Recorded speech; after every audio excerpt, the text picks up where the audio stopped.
Salam, axşamınız xeyir, hörmətli dinləyicilərimiz. Azərbaycan Nədən Danışdı proqramı efirdədir. Studiyada mən Yunis Orucovdur. Əziz dinləyicilərimiz, Nikol Paşinyan ilk dəfə seçkilərdə Qarabağsız Ermənistan platforması ilə çıxış edəcək.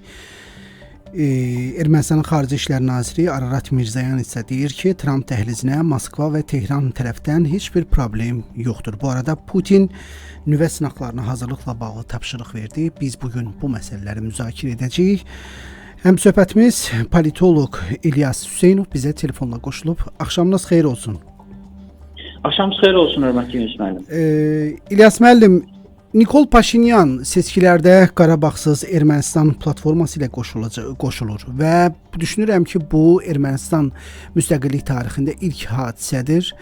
Siz bunu necə qiymətləndirirsiniz və bu onu deməyə əsas verirmi ki, artıq bütün maneələr aradan qaldırıldı, narahatlıq doğuran heç bir məqam qalmayıb? Çox sağ olun. Suala görə ümumiyyətlə Ermənistanda növbəti ilin iyun ayında parlament seçkiləri çox böyük maraqla gözlənilir. Çünki hazırki hakim qüvvə elə ötən seçkilərdə də ona müxalif olan, ona qarşı olan qüvvələrlə mübarizəyə başlayır. Lakin müharibədən sonra Nikol Paşinyan öz seçiciləri tərəfindən mandat, etimad ona görə qazandı ki, əvvəlki dövrdə olduğu kimi revanşist qüvvələrə elektoratı yoxdur, məğlub Paşinyanı seçdilər. Bugün də təqribən oxşar vəziyyətdir, lakin Nikol Paşinyanın Ermənistanda baş nazir seçilməsindən sonraki dövrdə böyük gəlişmələr baş vermişdir, müxtəlif dəyişikliklər var. Sülh kontekstində Azərbaycanın ərazi bütövlüyünü və suverenliyini təmin etməsi müstəvisində də böyük dəyişikliklər var və yeri gəlmişkən qeyd edim ki, Azərbaycan artıq zəfərinin 5-ci ildönümünə hazırlaşır və möhtəşəm parad keçiriləcəkdir Azadlıq meydanında və eyni zamanda Ermənistanda baş verən hadisələr də bizə çox maraqlıdır. Çünki regionun sülh gələcəyi həm də bu və digər formada Paşinyanın hakimiyyətdə qalması ilə bağlıdır. Çünki hakimiyyətdə qalarsa Ermənistan baş naziri həm də referendum keçirilməsi gözlənilir və Azərbaycanın tələblərinin yerinə yetirilməsi, Azərbaycana qarşı ərazi iddialarına son qoyulması və eləcə də paraflanan sülh müqaviləsinin tam imzalanması və bununla da regionun yeni bir mərhələyə qədəm qoyması gözlənilir. Bu baxımdan elə Paşinyanın hakimiyyətdə qalıb-qalmaması da Bakıdan böyük diqqətlə izlənilməkdədir. İlyas müəllim, sizə elə gəlmirmi ki, bu ümumiyyətlə platformanın bu cür tərtib olunması həm də ondan xəbər verir ki, artıq erməni ictimai fikri də artıq bunu həzm eləyib? Doğrudur və biz Ermənistanda Paşinyana qədərki dövrə də baxsaq deyə bilərik ki, Suriyadan tapıb gətirdikləri Levon Ter-Petrosyan Ermənistanda ilk prezident oldu. Ondan sonra Robert Koçaryan, Serjik Sarkisyan, Qarabağ klanı və Azərbaycanın torpaqlarının işğalı eyfariyasında 20 il hakimiyyətdə qaldı və sonra Paşinyan seçildi 2018-ci ildə və ardınca müharibə onun nəticəsi və yenidən etimadın qazanması və yeni seçki prosedurları. Lakin elə Nikol Paşinyanın özünün ilkin dövrdə seçilməsi və bundan öncəki dövrdə xalqın ona etimadı arasında da fərqlər var. Məsələn, müharibədən sonraki dövrdə keçirilən seçkilərdə Nikol Paşinyanın əsas seçki şüarı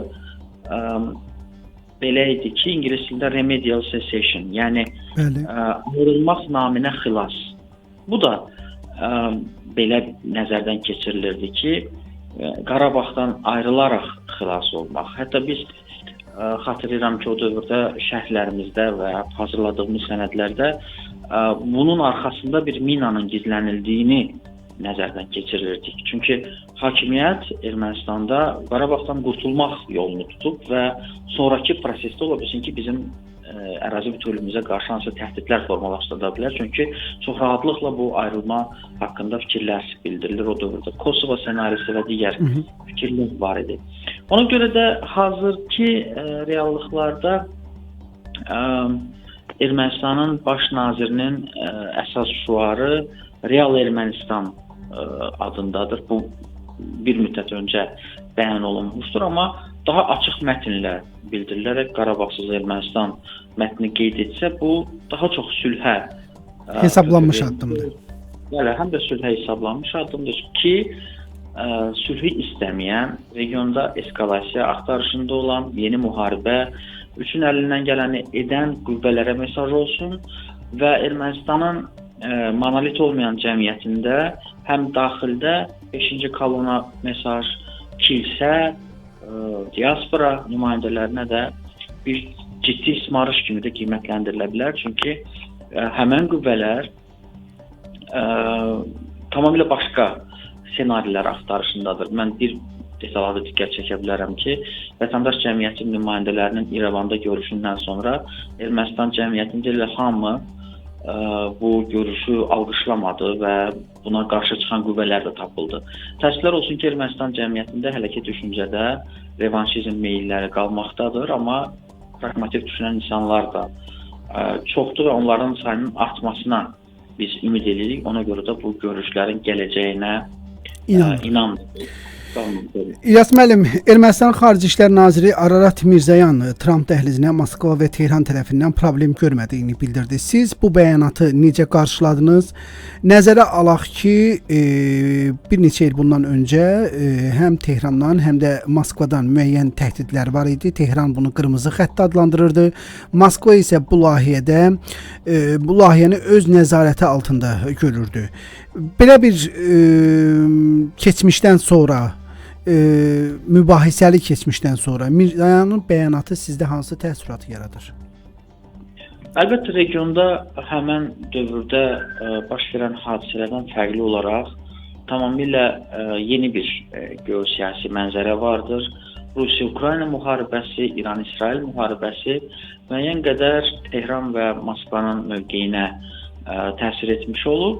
Lakin Vaşinqtonda 8 avqustda keçirilmiş görüş imzalanan bəyanat sülh müqaviləsinin Xarici İşlər Nazirləri tərəfindən liderlərin iştirakı ilə paraflanması tamamilə yeni bir mənzərəni formalaşdırır və belə görünür ki, bütün proseslər bir-birinin ardınca davam eləsə də qlobal mənada geosiyasi faktorlarda regionumuza təsirsiz ötüşmür. Və bu baxımdan Zəngəzur dəhlizi ilə bağlı əgər əvvəl Rusiya və İranın mövqeyi üstə düşürdüsə və yaxud elə bir zaman var idi ki, İran dəhlizə qarşı çıxırdı, Rusiya İranı razı salmaq, ikna etmək üçün əlindən gələni edirdi və müxtəlif görüşlər, təmaslar var idi.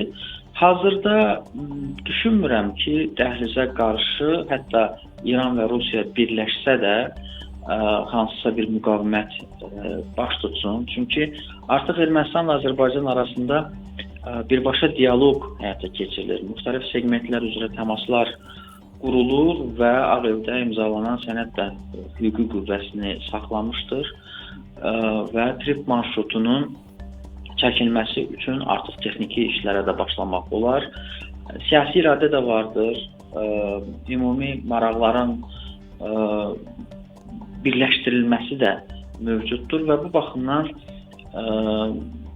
Rusiya və İranın dəhlizə qarşı fəaliyyət göstərməsi müşahidə olunarsa, bu sülhə qarşı bir akt kimi qiymətləndirilə bilər.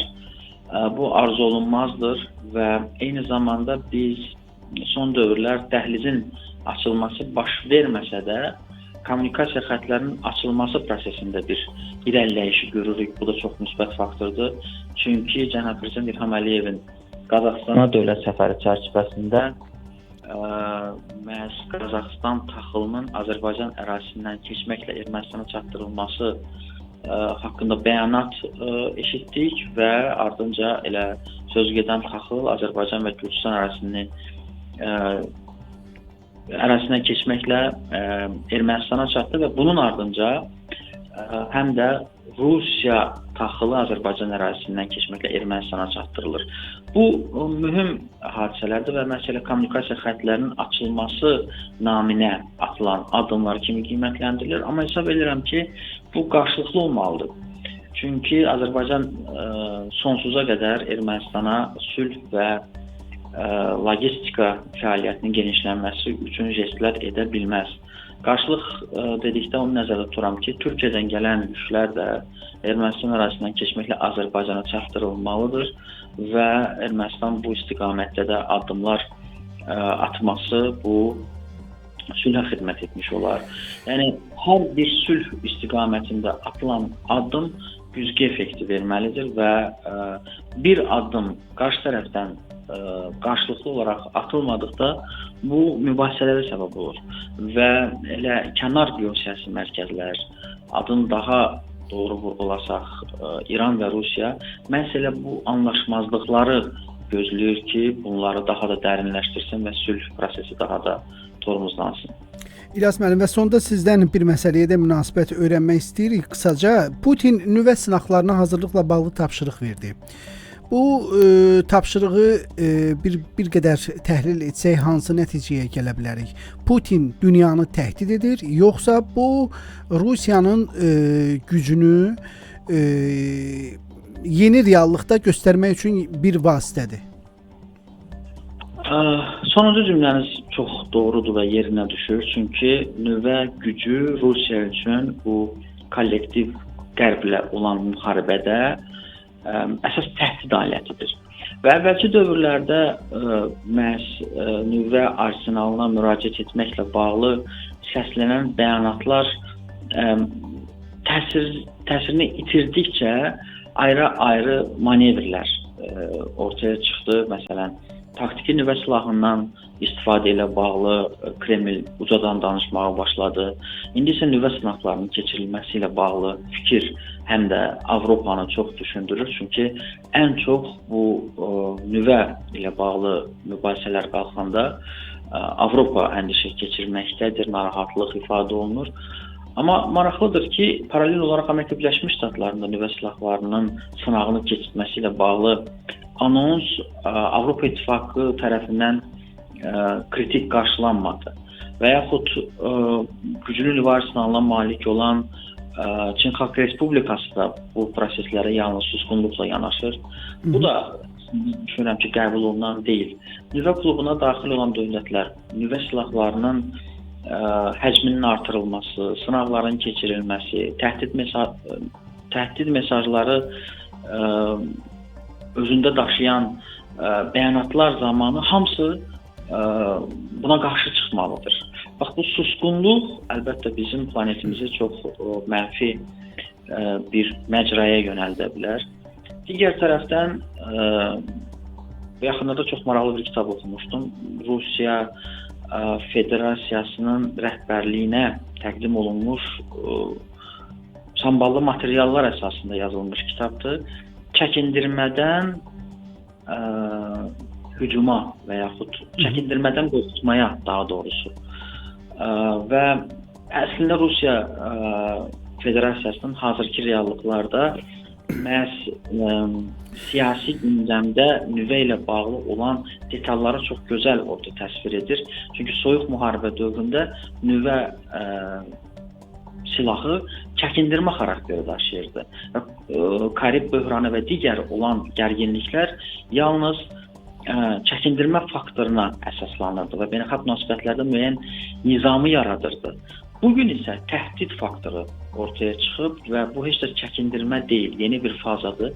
Və belə görünür ki, beynəlxalq münasibətlər sistemində bu nüvə təhdidi həm də təəssüflər olsun ki, ayrı-ayrı dövlətlərin nüvə silahına yiyələnməsinə gətirib çıxardır. İran misalı, Şimali Koreya misalı və ona görə də bu çox gərgin bir böhranlı dövrə qədəm qoyduğumuzdan xəbər verir.